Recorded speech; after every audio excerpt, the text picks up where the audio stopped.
The text came in at 9:47 a.m. on a Tuesday, 3 weeks before Thanksgiving.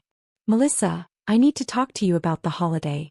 Your cousin Andrea is bringing her new husband Marcus to Thanksgiving this year. He's incredibly successful. Manages a billion-dollar hedge fund in Manhattan. Very high-profile clients. Your father and I think it might be best if you skip this year. You'd feel uncomfortable and honestly we don't want any awkwardness. Andrea's so proud of him and well, you know how these things are. Maybe next year. Love you. Mom. I stared at my phone in the back of the town car. My driver James glanced at me in the rearview mirror. Everything all right, Miss Chin? Fine, James. Just family things. I read it again. Then a third time. Each word felt like a small, calculated knife. You'd feel uncomfortable. Translation, you'd embarrass us. You know how these things are. Translation, you're the family failure and we need you to disappear when success shows up. I typed back, understood. No argument. No hurt feelings expressed. No explanation of why this was cruel. Just one word because I'd learned years ago that defending yourself to people determined to misunderstand you was pointless. Mom's response came 30 seconds later. You're so mature about this. I knew you'd understand. We'll do something special just as soon. Maybe lunch. That lunch would never happen. It never did. I put my phone away and looked out at the Manhattan skyline. My office building gleamed in the morning sun, 47 floors of steel and glass. The car pulled into the underground executive parking level, past the regular parking into the section marked Private Executive Suites Only. Have a good day, Miss Chin, James said as he opened my door. You too, James. See you at 5. The private elevator took me directly to the 45th floor. The doors opened to reveal floor-to-ceiling windows overlooking Central Park, tasteful modern art on the walls, and my assistant Derek already at his desk. Morning, Melissa. Coffee's ready. Your 10 a.m. with Riverside Capital called. They're running 15 minutes late. And your 2 p.m. quarterly review is still on. Thanks, Derek. Who's the 2 p.m. again? He checked his tablet. Marcus Thornton. Whitmore and Associates. Quarterly portfolio review for account 47 Alpha. I froze for just a second. Marcus Thornton? Yes. Third quarterly review. Want me to pull his file? No, I remember now. Thanks. I walked into my office, closed the door and stood at the window. Marcus Thornton. My cousin Andrea's new husband. The man so successful that my presence at Thanksgiving would somehow diminish his shine. The man who, for the past 9 months, had been managing one of my investment accounts without knowing who I actually was. Account 47 Alpha was held under a trust, the Redwood Family Trust, managed through a law firm. Marcus had never met me in person. Our previous 2 quarterly reviews had been conducted via video conference, with my camera conveniently malfunctioning. He'd been speaking to a voice, reviewing numbers, collecting his substantial management fees. He had no idea that the $95 million portfolio he'd been managing belonged to the family disappointment who wasn't worthy of Thanksgiving dinner. I sat down at my desk and opened the file. Marcus Thornton, 34, Harvard MBA, 7 years at Goldman Sachs before joining Whitmore and Associates 3 years ago. Married to Andrea Chin 6 months ago in what Mom had described as the wedding of the century. I hadn't been invited to that either. Coincidentally scheduled the same weekend as an unavoidable family trip to Napa. The portfolio had performed adequately. Nothing spectacular but solid returns. Conservative strategies. He was competent if unimaginative. My phone buzzed. A group text to the family chat. The one I was still included in probably because Mom forgot to remove me. Andrea, so excited for Thanksgiving. Marcus is bringing wine from a client who owns a vineyard in Bordeaux. Dad, he wants to talk to you about investment opportunities. Mom, wonderful. It'll be our most elegant Thanksgiving yet. Dad, looking forward to it. Good to have someone in the family who understands real wealth. Uncle Richard, about time we had some financial expertise at the table. Andrea, he's being so modest about it, but his clients include 3 Fortune 500 CEOs. I'm so lucky. I set the phone down. The irony was almost beautiful. They wanted financial expertise at the table? I'd built a $340 million personal portfolio by age 33. I was the principal investor in 6 different ventures. I sat on 2 corporate boards. Last month, Forbes had interviewed me for an article on young tech investors under my business name, M. Chin Capital, which was apparently not famous enough for my family to connect to me. But Andrea had married a hedge fund manager, and that was impressive in a way they could understand and brag about. He worked for a firm with a name. He managed other people's money. That fit their narrative of success. I'd built wealth. But I'd done it quietly, strategically, without their approval or involvement. And because they'd never bothered to ask what I actually did, because something with computers was enough for them to categorize and dismiss me, they had no idea. Started when I was 16. My cousin Andrea was the golden child, prettier, more charming, better at saying what adults wanted to hear. I was the weird one who liked math and spent too much time online. When Andrea made cheerleading captain, I made the robotics team. When Andrea dated the quarterback, I taught myself to code. "Why can't you be more like Andrea?" became my mother's favorite refrain. "She's so poised. So social.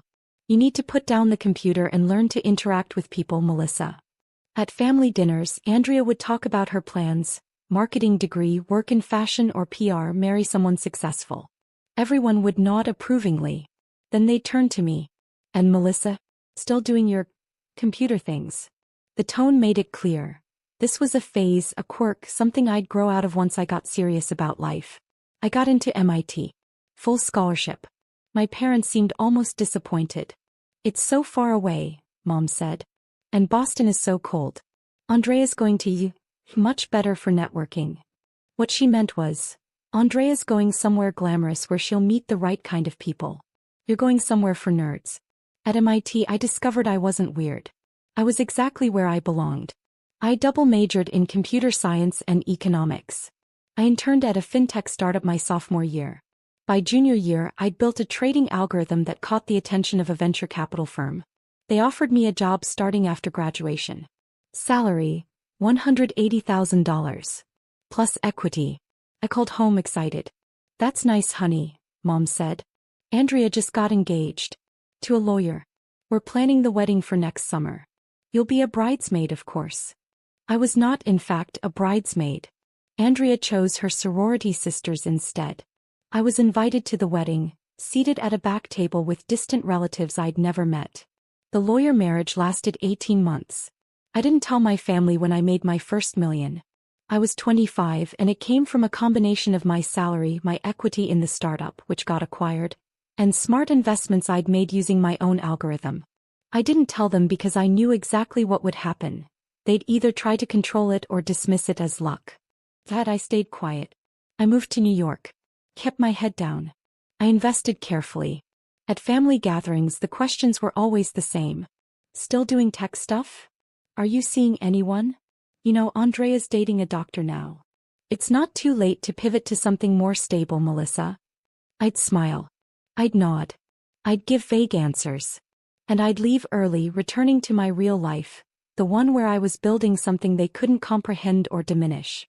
By 30, my portfolio had crossed $200 million.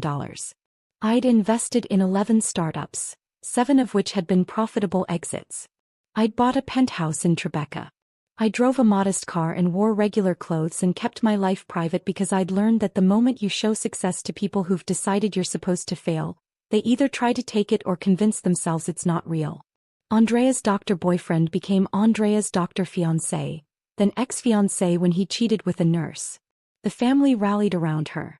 She was the victim, the princess who deserved better. "At least you don't have to deal with heartbreak," Mom said to me at Sunday dinner. "The single life is so much simpler." I was in a relationship, actually, with James, who would later become my CFO. But I didn't tell them because they didn't ask, and I'd stopped offering information years ago. Then 6 months ago, Andrea met Marcus at a charity gala. Within 3 months they were engaged. Within 6, married. And suddenly, Andrea had reclaimed her throne as the family success story. The wedding I wasn't invited to was covered in the society pages. Hedge fund manager Marcus Thornton weds Andrea Chin in lavish Hamptons ceremony. There were photos of Mom and Dad beaming, of Andrea in a designer gown, of the intimate gathering of 300 guests. I saw it all on Instagram. The family group chat exploded with excitement. Marcus was brilliant. Marcus was successful. Marcus managed serious money for serious people. Finally, someone in the family who understood real finance. I almost laughed. Real finance? I'd been practicing real finance while they were still trying to explain to relatives what I did for a living. But I said nothing. I just watched. 9 months before the wedding, I'd been looking for a new portfolio manager for one of my diversified accounts. My primary investments I managed myself, but I believed in spreading risk. I wanted someone to handle a conservative, traditional portfolio, stocks, bonds, some real estate exposure.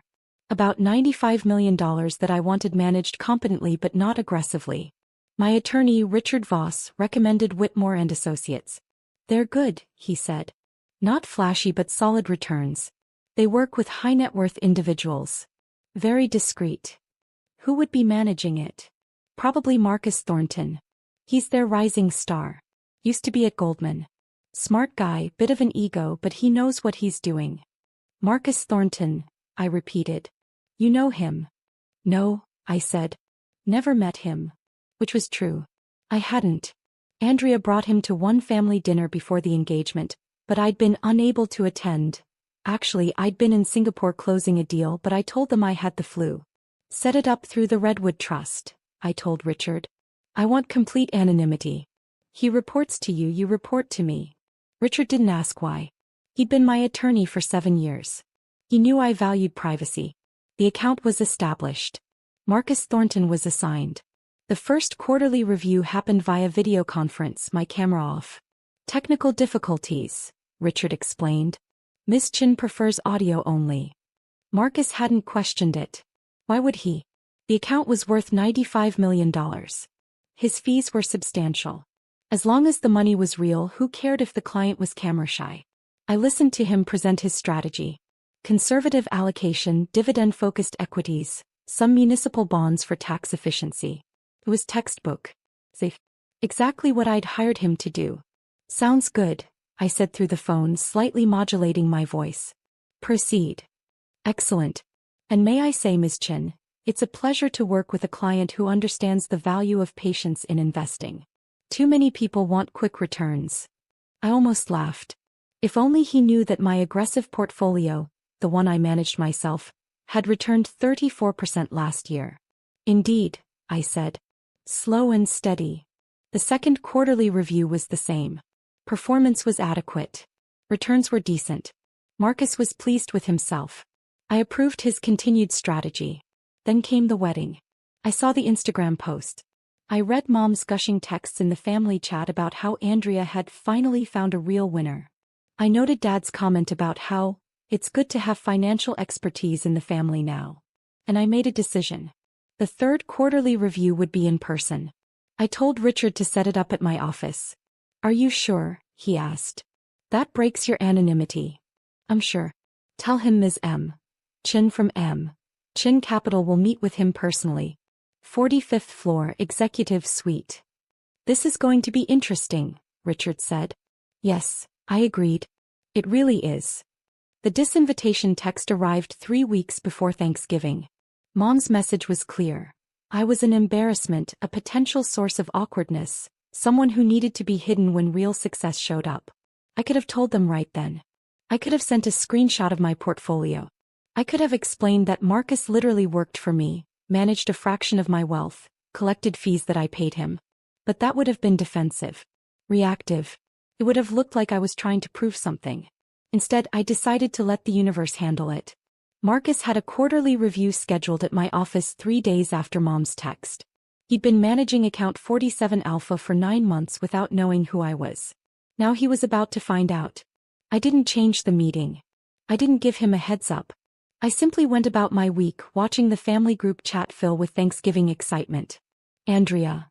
Marcus is bringing his famous pumpkin pie. He took a cooking class in Paris. Mom, how wonderful. Melissa, you're still okay with skipping this year, right? I know you understand. Me, yes. Understood. Dad, it'll be nice to have sophisticated conversation this year. Marcus knows the governor, apparently. Uncle Richard, I want to hear about his investment strategies. Maybe he can give us some tips. I could see it clearly. Thanksgiving dinner, Marcus holding court, explaining finance to people who thought a 401k was sophisticated investing. My parents beaming. Andrea glowing with reflected glory. And none of them knowing that the money Marcus managed, the fees he collected, the billion-dollar hedge fund credibility he was riding, a piece of it came from me. The irony was exquisite. Sunday afternoon Andrea called me. This was rare, we barely spoke anymore. Melissa. How are you? I'm fine, Andrea. Congratulations on everything. Thank you. Listen, I heard about Thanksgiving. I want you to know it wasn't my idea. It's fine. It's just Marcus's career, you know? He works with very high-level people and Mom thought it might be easier if it was just, the inner circle this year. The inner circle. Of which I was not a part. I understand, I said. You're being so cool about this. I knew you would be. You've always been so independent, so content with your own thing. Not everyone needs the spotlight, right? Right, I said. And honestly, you'd probably be bored anyway. Marcus talks about finance stuff all the time. Super technical. I barely understand it and I'm married to him. She laughed. I'm sure, I said. Okay, well, I should go. We're meeting his parents for dinner. But let's grab coffee soon, okay? I want to hear about what is it you do again? Something with computers. Something like that. So cool. Okay, love you, bye. She hung up before I could respond. I sat there, phone in hand, and felt something shift inside me. Not anger exactly. Not hurt. Something colder and clearer. I'd spent 17 years being patient with them. Being the bigger person. Letting their dismissiveness roll off my back. Building my life quietly while they decided I was the failure. But this? Uninviting me to protect Andrea's husband's ego? A man who was literally managing my money? The patience was over. Monday morning I dressed carefully. Tom Ford suit, navy blue, perfectly tailored. Louboutin heels. My Patek Philippe watch. The one I'd bought myself when I hit my first $50 million. Hair pulled back in a sleek bun. Minimal jewelry except for the diamond studs that cost more than most people's cars. I looked like exactly what I was. Someone with serious money. Big meeting. Derek asked when I arrived. Quarterly review, I said. Should be interesting. The Whitmore and Associates guy? That's the one. Want me to sit in? No. This one's personal. Derek raised an eyebrow but didn't ask. He'd worked for me for 4 years. He knew when to let things unfold. At 1:45 p.m. building security called up. Ms. Chin, a Marcus Thornton from Whitmore and Associates is here for your 2 p.m. Send him up. Derek will meet him. I watched from my office as the elevator doors opened. Marcus stepped out and I got my first in-person look at Andrea's prize husband. Tall, good-looking in a generic way, expensive suit, confident stride. He had that Goldman Sachs polish. The kind that came from years of being told you're special because you work at a prestigious firm. Derek greeted him professionally. Mr. Thornton. Welcome. Can I get you anything? Water? Coffee? I'm fine, thank you. Marcus looked around the office, taking in the art, the view, the obvious wealth. Impressive space. Miss Chin will be with you in just a moment. Please have a seat. I waited exactly 3 minutes. Let him sit. Let him wonder. Let him start to feel that small twist of uncertainty that comes when you're in someone else's territory. Then I walked out. Marcus stood up, professional smile in place, hand extended. Miss Chin, it's a pleasure to finally meet in per. He stopped. His hand froze mid-extension. His face went through several expressions in rapid succession. Confusion, recognition, disbelief. Melissa. Hello, Marcus. I shook his hand firmly, then gestured to the conference room. Shall we? What are you? I don't understand. You're here for a quarterly review. Let's review. I walked into the conference room. After a moment of stunned silence, he followed. Derek had already set up the presentation materials. I took my seat at the head of the table. Marcus sat down slowly, like someone who just realized they'd walked into the wrong meeting. I think there's been some confusion, he said. I'm here to meet with M. Chin, the Redwood Family Trust account holder. That would be me. Melissa Chin. Chin Capital. The Redwood Family Trust is one of my investment vehicles. His face went pale. You're M. Chin? I am. But I thought, the account you never. I prefer privacy. My attorney Richard Voss handles the administrative details. But this is my account. My $95 million. which you've been managing for 9 months. I watched him process this. Watched the numbers click into place. Watched him realize that Andrea's dismissed, unimportant cousin, the one not worthy of Thanksgiving dinner, was the client paying his substantial fees. I had no idea, he finally said. I'm aware. That was intentional. I opened the portfolio file. Now shall we discuss performance? I have several questions about your Q3 allocation decisions. For the next 20 minutes I put him through his paces. Every decision, every trade, every rationale. I asked technical questions about beta coefficients, Sharpe ratios, tax loss harvesting strategies. I questioned his sector weightings, his international exposure, his duration risk in the fixed income allocation. Marcus was good at his job. I wouldn't have hired Whitmore and Associates if they weren't competent. But he was visibly rattled. His usual smooth presentation kept stuttering. He'd start to explain something, then seem to remember who he was talking to, and his confidence would waver.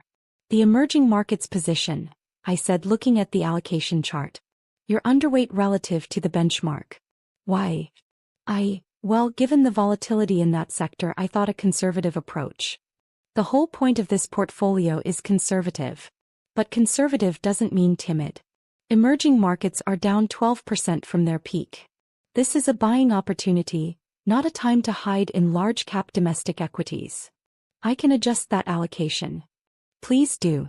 I'd like to see a rebalancing proposal by end of week. I made a note. What about the real estate exposure? You're heavy in REITs but light on direct property holdings. Direct property requires more active management, and I wasn't sure. I have a team for that. If there are attractive opportunities in commercial real estate, I expect you to identify them. That's what I'm paying you for. Of course. Absolutely. I let the silence sit for a moment. Marcus shifted in his seat, then seemed to realize he needed to address the elephant in the room. Melissa, I have to say I'm shocked. I had no idea you were involved in this level of... Andrea never mentioned that you... Andrea doesn't know what I do. Neither do my parents. Neither does anyone in the family, actually. But why? If you've built this kind of wealth, why wouldn't you? Tell them. I smiled. What would be the point? So they could take credit for it? Try to control it? Ask for loans they'd never repay? Or worse, convince themselves it wasn't real because it didn't fit their narrative of who I'm supposed to be. Marcus said nothing. He couldn't really. Because he'd married into that family. He'd seen how they operated. You seem like a smart man, Marcus. So let me ask you something. In the 9 months you've been managing this account, did you ever wonder who M. Chin was? Yes, of course. But client confidentiality. Did you ever Google it? Chin Capital. He hesitated. Once or twice. And what did you find? Several articles. Forbes mentions. Some tech investment pieces. I didn't connect it to you because, well, because Andrea's weird cousin who does something with computers couldn't possibly be a serious investor? He had the grace to look embarrassed. I suppose I made assumptions. You did. So did my entire family. Those assumptions have been very useful to me. I closed the portfolio file. Now let's discuss expectations going forward. This account will continue as is. You'll report to Richard Voss. You'll provide quarterly reviews in person, now that we've established the relationship. And you'll maintain complete confidentiality about who your client is. Of course. That's standard practice. Good. Because here's what's going to happen, Marcus. In 3 weeks you're going to Thanksgiving dinner at my parents' house. Andrea will be proud of you. My parents will be impressed by you. My uncle will ask you for investment advice. And you will act like you've never met me. His eyes widened. You're not going to tell them? Why would I? They uninvited me because my presence would make you uncomfortable. Because I'd feel out of place around your success. I leaned back in my chair. Do you know what my total portfolio value is, Marcus? Not just this account, my entire holdings. He shook his head. $340 million. Give or take. This $95 million account you manage? That's about 28% of my total wealth. The rest I manage myself, through direct investments, private equity, venture capital. Last year my personal returns were 34%. This year I'm tracking at 41%. Marcus's face had gone from pale to ashen. I own a penthouse in Tribeca worth $12 million. I have a house in the Hamptons, 3 properties down from where you got married actually. I sit on the boards of 2 technology companies worth a combined $2.8 billion. I was the principal investor in a biotech startup that's about to IPO at a projected $400 million valuation. Forbes is running a feature on me next month about successful young tech investors. I stood up. Marcus automatically stood as well. So when you sit at Thanksgiving dinner and my father asks about your investment philosophy, when my mother gushes about how wonderful it is to finally have financial expertise in the family, when Andrea looks at you like you're her trophy, remember this meeting. Remember that the person they dismissed, the person they found embarrassing, is the reason you're collecting management fees on a $95 million account. Melissa, he seemed to be struggling for words. I don't know what to say. Say you'll have the rebalancing proposal to Richard by Friday. Yes. Of course. But, can I ask why you're doing this? Why not just tell them the truth? I walked to the window, looked out at the Manhattan skyline. Because, Marcus, the truth is only valuable to people who are willing to hear it. My family decided who I was when I was 16 years old. They've been congratulating themselves on that assessment ever since. Nothing I say will change their minds. But this. I turned back to him. This is justice. You're going to sit at their table, accept their admiration, and know that it's all based on a fundamental misunderstanding. You're going to see them dismiss me, mock me, pity me, and you're going to know what they don't. And you're going to live with that knowledge and never be able to share it. That seems cruel, maybe. But not as cruel as uninviting your daughter to Thanksgiving because she might embarrass the golden child's husband. I picked up the portfolio file. We're done here. Derek will see you out. Marcus stood there for a moment looking like he wanted to say something else. Then he seemed to think better of it, gathered his materials and walked to the door. He paused. For what it's worth, I think they're idiots. They're my family, I said. I'll decide what they are. He nodded and left. I stood at the window for a long time after he was gone, watching the city below. My phone buzzed. The family group chat. Mom, just confirmed the menu with the caterer. This is going to be our best Thanksgiving ever. Andrea, Marcus is so excited. He's never had a real family holiday before. Dad, looking forward to talking business with him. Finally someone at the table who speaks my language. I smiled. Oh, this was going to be interesting. The week before Thanksgiving things started happening. Wednesday Richard called. Just received Marcus's rebalancing proposal. It's very thorough. Very aggressive, actually, much more than I expected from him. Good. He's motivated. He also asked if you'd reconsider attending Thanksgiving. Said he'd be happy to explain to your family that he knows you professionally, that you're a respected colleague. What did you tell him? That it wasn't my place to convey messages. But Melissa, this is eating at him. He's called 3 times this week with portfolio questions that could have waited until the quarterly review. Let him call. It's good for him to take this account seriously. You know, he could just tell Andrea the truth. He won't. How do you know? Because then he'd have to explain why he didn't tell her immediately. Every day that passes makes it harder to reveal. By now he's trapped in the secret as much as I am. The only difference is I chose this trap. He walked into it. Richard was quiet for a moment. You've thought this through. I have. And you're absolutely sure about not going to Thanksgiving? Richard, they uninvited me. I'm simply honoring their wishes. Friday I got a text from Marcus. Miss Chin, I wanted to let you know the rebalancing proposal has been submitted.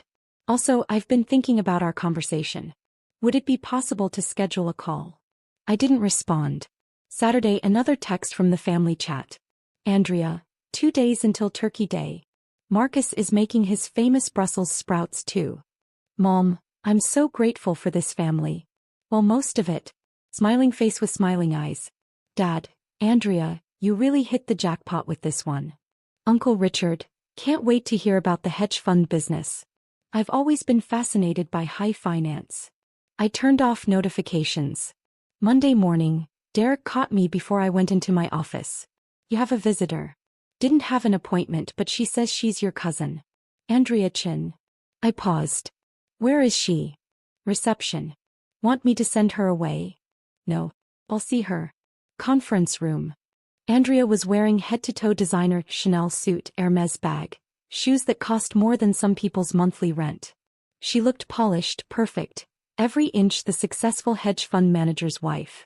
She also looked nervous. Melissa. Thank you for seeing me. I know I should have called, but I was in the neighborhood and... You're never in this neighborhood, Andrea. What do you want? She blinked at my directness. We'd always played nice before, maintained the pretense of sisterly affection. I wanted to talk to you about Thanksgiving. I'm not coming. We've established that. I know, but, Melissa, Marcus has been acting strange all week. He's distracted, stressed. Yesterday I asked him what was wrong and he said it was work stuff, but I think he feels bad about you not being invited. That's between you and Marcus. He asked if we could invite you. But Mom already finalized the seating chart and the catering order, and it would be awkward to change things now, and honestly I think it's better this way. You'd be miserable anyway. You never liked these big family things. Is that what you came here to say? No. I came to ask, what do you do exactly? Marcus asked me yesterday what your job was and I realized I don't actually know. You're in tech, right? Something with websites. I almost laughed. Here it was. The curiosity sparked not by genuine interest in me, but by her husband's sudden questions. I'm an investor, I said. Oh. Like stocks and stuff. Private equity, venture capital, direct investments in technology companies. Some traditional portfolio management. That's so cool. So you're like what, a financial advisor? No. I'm a principal investor. I invest my own capital. Wow. I didn't know you had capital to invest. Good for you. She said it like I'd told her I had a nice savings account. So you work for an investment firm? I own an investment firm. Chin Capital. This is my office. Andrea looked around, really seeing it for the first time. The art. The view. The expensive furniture. The implicit wealth in every detail. This is your company? It is. Like you own it? You're not just renting office space here. Andrea, I own the firm. I manage investments worth several $100 million. This isn't a side hustle. This is what I've built over the past 12 years. She stared at me. Several $100 million? Yes. But, why didn't you ever say anything? Why didn't Mom and Dad know? They never asked. Neither did you. We thought you were just doing some tech job. Like coding or website design or something. I did that too. That's how I started. But I built it into something bigger. Andrea sat down slowly. Does Marcus know? But there was the real question. You'd have to ask him, I said. Melissa, please. Does my husband know that you have... She couldn't seem to finish the sentence. Andrea, if you want to know what Marcus knows, ask Marcus. That's between you and him. She looked at me with something I'd never seen from her before. Actual vulnerability. He's been so weird this week. And now you're telling me you're some kind of investment mogul and he's asking questions about you and I need to know if something's going on. Nothing's going on. Your husband is a hedge fund manager. I'm an investor. We exist in the same professional ecosystem. That's all. But you've met him? Professionally. I've met a lot of people professionally. Melissa, please. Just tell me. Tell you what? That your husband respects my work? That the professional community takes me seriously even if our family doesn't? What exactly do you want me to say, Andrea? She stood up, anger flashing across her face. You know what? This is so typical of you. Always acting like you're above everyone. Like you're too good for the family. We try to include you and you make it difficult. You uninvited me to Thanksgiving. Because you'd be uncomfortable. Marcus works with Fortune 500 CEOs. What would you even talk about? The irony was so perfect I almost told her everything right then. Almost explained that her husband worked for me, that the account he managed was mine, that the fees he collected came from my wealth. But I didn't. Because the look on her face when she found out, if she found out, would be so much more satisfying if it came from Marcus. Let him explain why he'd kept this secret. Let him navigate that conversation. You're right, I said instead. I probably would be uncomfortable. It's better this way. So we're okay? We're fine, Andrea. Enjoy your Thanksgiving. She left, but I could see the doubt in her eyes. The questions forming. The suspicion that something wasn't quite adding up. Good that I spent Thanksgiving in the Hamptons. My house, the one 3 properties down from where Andrea and Marcus had gotten married, was quiet, peaceful, exactly what I needed. I'd invited James, my former boyfriend, current CFO, and his wife, Derek and his husband, and Richard Voss and his family. We had dinner at 3 p.m., cooked together, laughed, told stories. These were my people. The ones who'd seen me build everything from scratch. The ones who knew what I was worth, not in dollars, but in determination and intelligence and refusal to accept other people's limitations. To chosen family, Richard said, raising his glass. To chosen family, we echoed. My phone was off. I didn't need to see the family group chat filling with pictures of their perfect Thanksgiving. I didn't need Andrea's Instagram posts about her amazing husband and her amazing life. I knew exactly what was happening there. I'd lived it enough times to write the script. Mom would be holding court in the kitchen, directing everyone. Dad would be asking Marcus about investment strategies he didn't understand. Uncle Richard would be trying to impress Marcus with his limited knowledge of the market.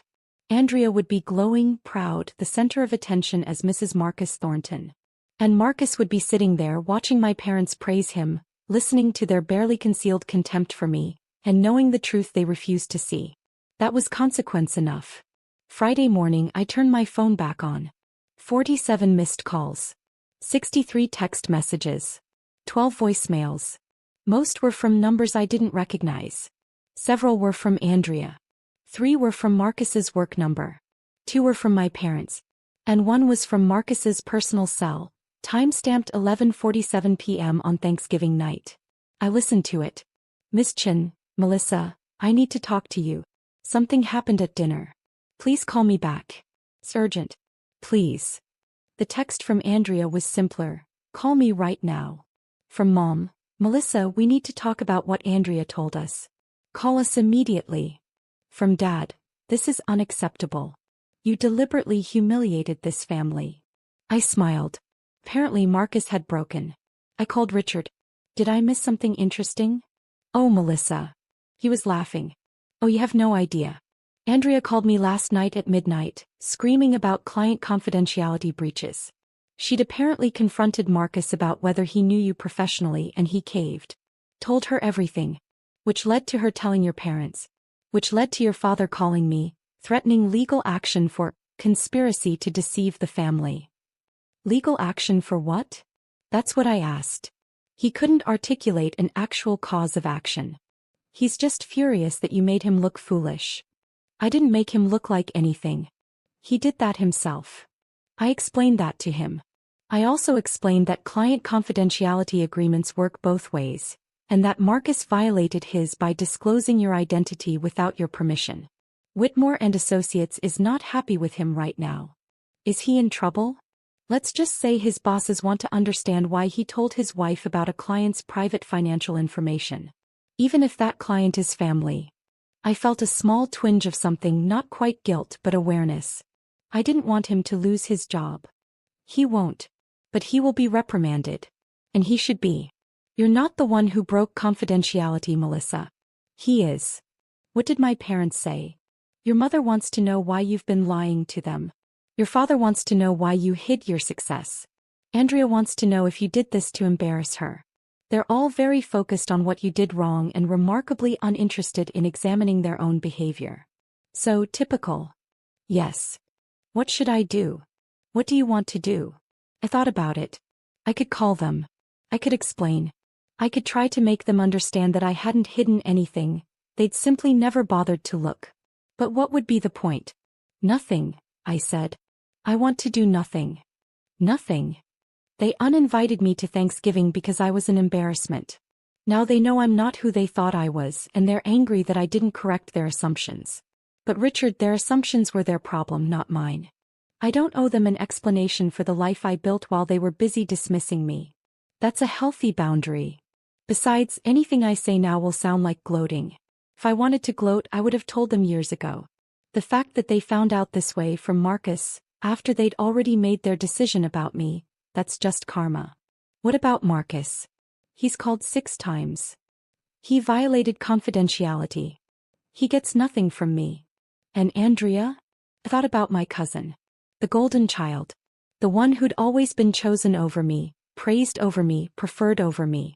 The one who'd married a man she thought was the pinnacle of success, only to discover that her dismissed cousin was the one paying his fees. Andrea gets to live with the knowledge that she spent 20 years pitying someone she should have been learning from. Cold. Accurate. Richard laughed. You know they're not going to let this go. They will eventually. Because I'm going to make it very clear that if they want access to me now that they know what I'm worth, the price is acknowledging how they treated me before. And they won't pay it. Their pride won't allow it. You're probably right. I know I am. They'll be angry for a while. They'll tell themselves I deceived them, that I was sneaky, that I should have told them.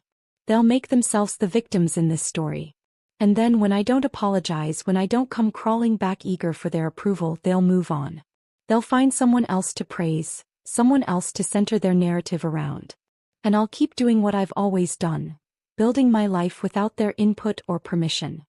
What about Marcus? What about him? His career may take a hit from this. Client confidentiality violations are serious.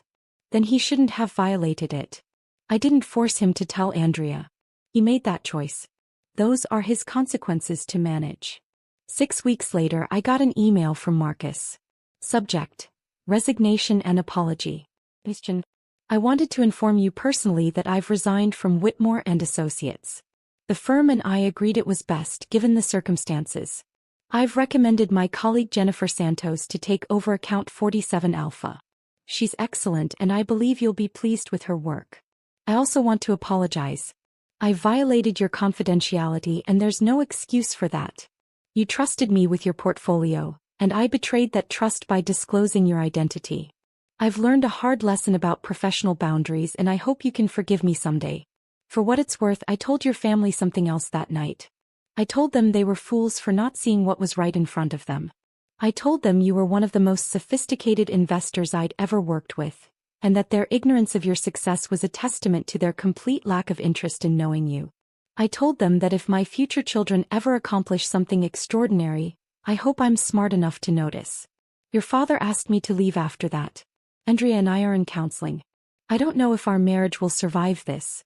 She's angry that I kept your secret and I understand why.